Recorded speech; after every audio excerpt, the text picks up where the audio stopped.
Okay, here's the Samsung unit, and here's our codes right here. So the power was already cleared, so that would have cleared the code.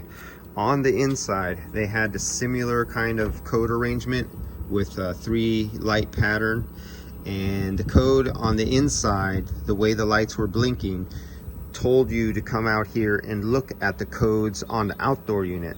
So we came to the outdoor unit, but the power already turned off and it has cleared all the codes. So now it has to run until it faults, and then when it faults, it will set a correct code.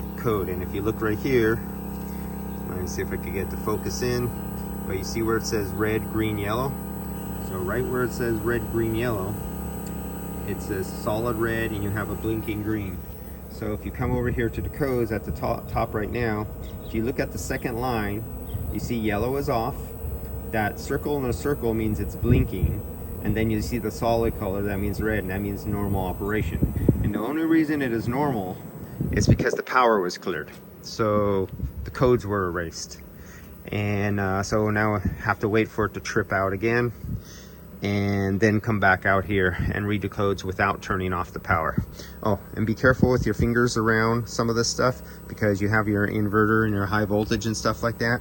And if you think that you got bit by and zapped by a capacitor, that'll make that look like a little 9-volt battery. It bites you a little harder. Let's put it lightly that way. All right, guys, I'll see you next one.